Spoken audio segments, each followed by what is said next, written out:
Olá, eu sou a filha amada de Deus, trabalhando questões relacionadas à procrastinação e assuntos relacionados à confiança. E o meu nome é Roseni. Nós vamos falar na reflexão de hoje sobre a beleza da simplicidade. O tema de hoje é a beleza da simplicidade. O Celebrando a Recuperação é um programa para qualquer pessoa que queira trabalhar as suas questões de algum trauma, alguma compulsão, algum mau hábito.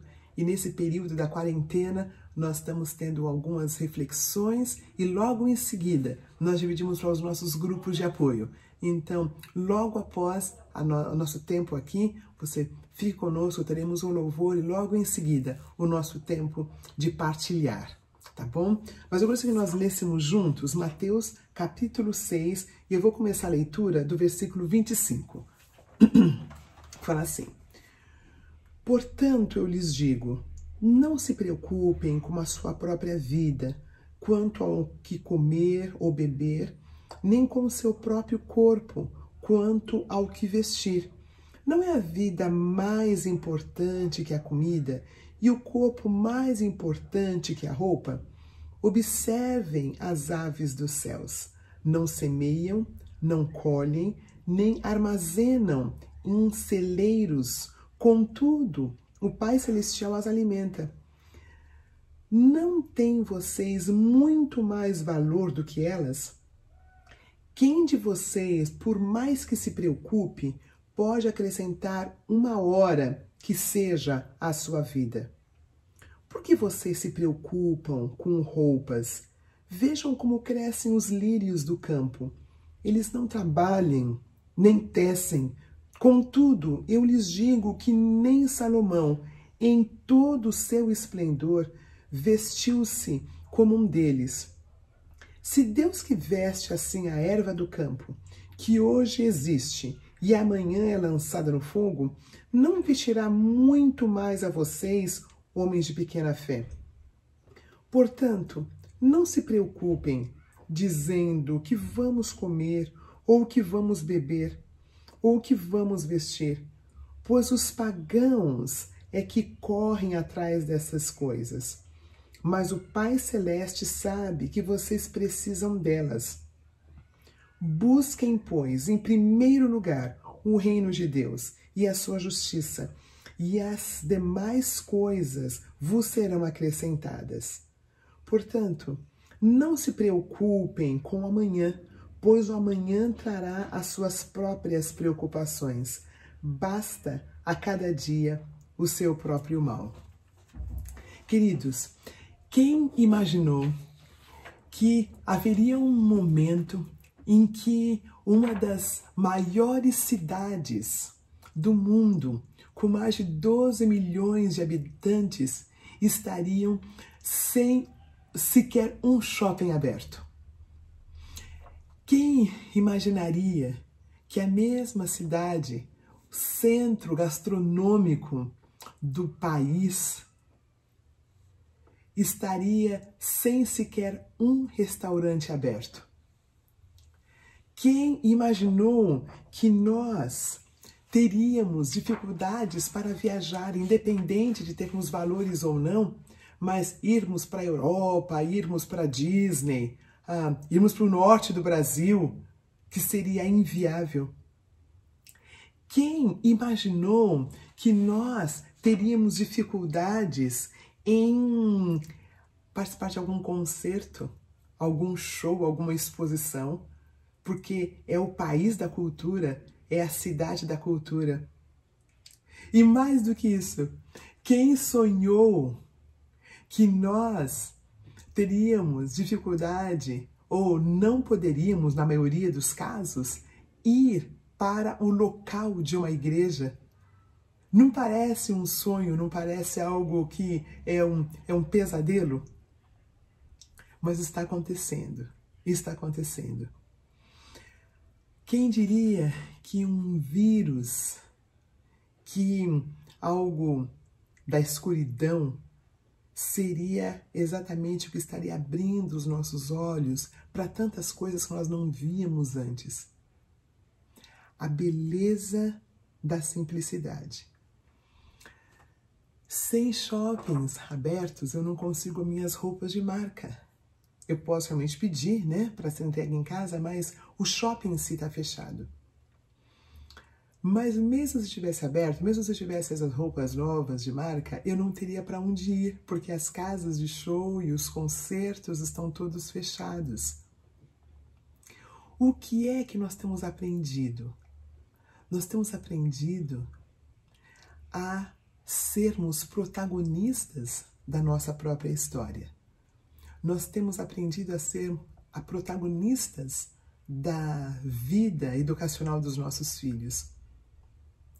Nós temos aprendido, mesmo quando a gente pede comida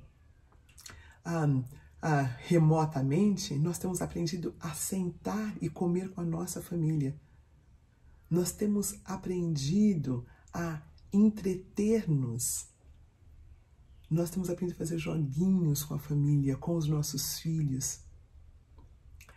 É como se nós tivéssemos voltado ao que é essencial. Trabalhar fora agora é uma exceção e não uma regra, porque nós trabalhamos de dentro de nossa casa. Tivemos que nos organizar como família.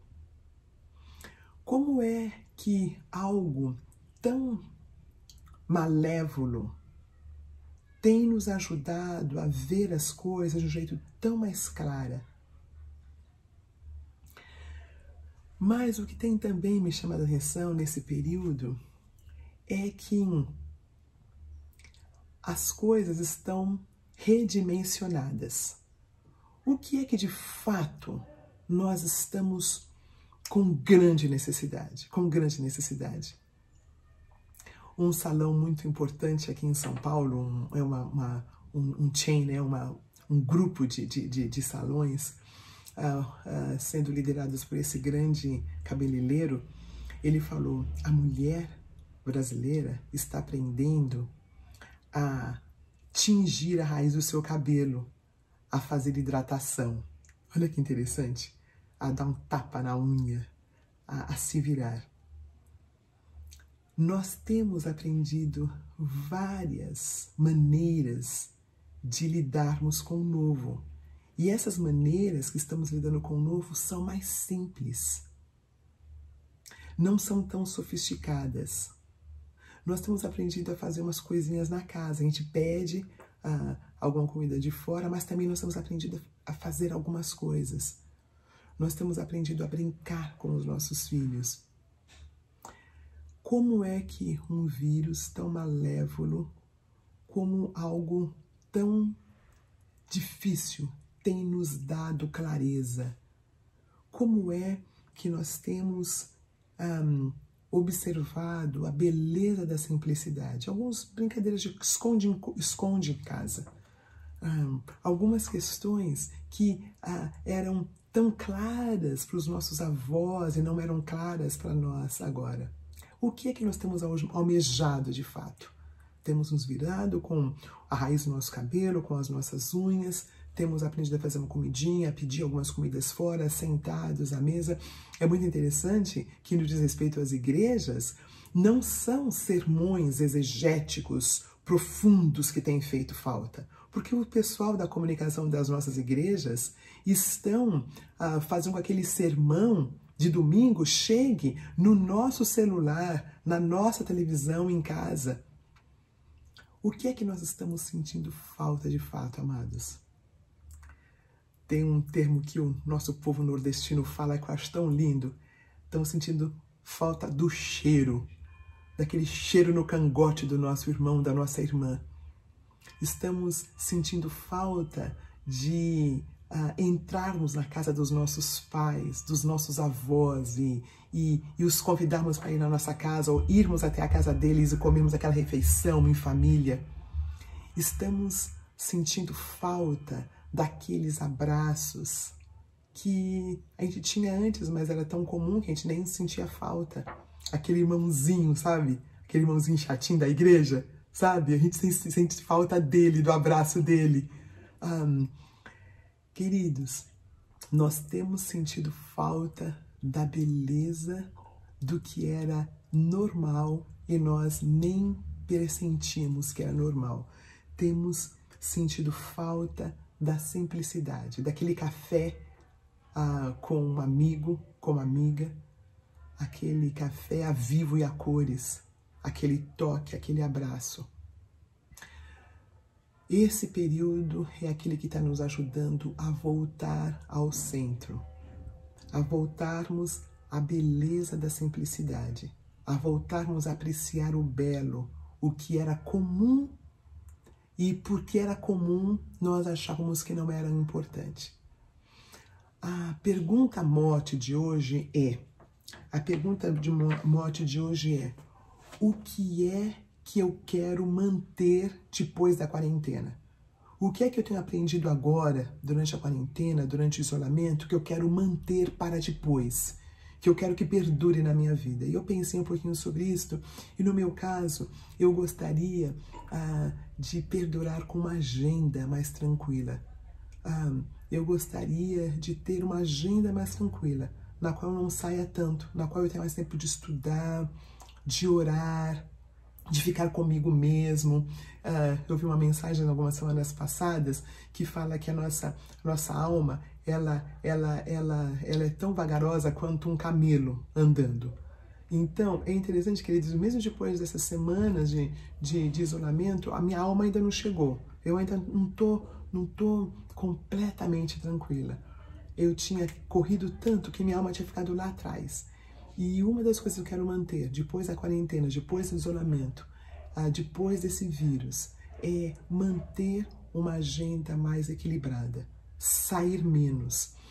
Então, eu queria que você respondesse qual é o que você almeja, o que você quer manter depois do isolamento. É um pouquinho mais dos seus filhos perto de casa? É cozinhar um pouquinho mais ou cozinhar um pouquinho menos? É tempo em família? Diga o que é que você quer que perdure. Diga, basicamente, qual é a beleza que você quer continuar. Queridos, nós vamos voltar a vermos os nossos cultos a vivo e a cores, a ver os nossos pais, os nossos avós. Nós voltaremos a termos uma vida intelectual no que se diz respeito a casas de exposições, a MASP e toda a vida cultural que São Paulo tem. Mas até que isto aconteça, vamos aproveitar o melhor do que nós pudermos, desse tempo em que Deus está nos ensinando a voltar ao básico. E eu gostaria de ler novamente essa sugestão que nosso Senhor Jesus Cristo deu há mais de 2000 anos atrás, que nós tínhamos esquecido e que eu acredito que nesse momento, de um jeito inusitado, nós estamos reaprendendo. E ele fala assim: não se preocupe com a sua própria vida, quanto ao que comer ou beber, ou com o vosso próprio corpo quanto ao que há de vestir. A vida é mais importante que a comida e o corpo mais importante que a roupa. Busquem, pois, em primeiro lugar o reino de Deus e a sua justiça, e todas estas coisas lhes serão acrescentadas. Não se preocupem com o amanhã, pois o amanhã trará suas próprias preocupações. Basta a cada dia o seu próprio mal. Que Deus nos ajude a priorizar o que de fato é para ser priorizado, que é a palavra de Deus e os relacionamentos. Estas duas coisas são as coisas eternas que nós podemos priorizar. Graças a Deus pelas roupas, graças a Deus pela vida intelectual, graças a Deus pelas igrejas, porém, a prioridade é a palavra de Deus e os relacionamentos, que Ele possa, na graça dEle, nos ajudar a vermos e apreciarmos o que é belo, o que é simples no nosso dia a dia. Tempo de partilha, que Deus nos abençoe. Vamos ouvir o louvor e logo em seguida nós vamos ter o nosso tempo de partilhas. E durante o louvor você vai ver o site, o link para o nosso tempo de partilhas. Uma boa noite ou um bom dia, seja lá quando você ouvir esse áudio. Clique aqui do lado agora e vamos ouvir uma música juntos.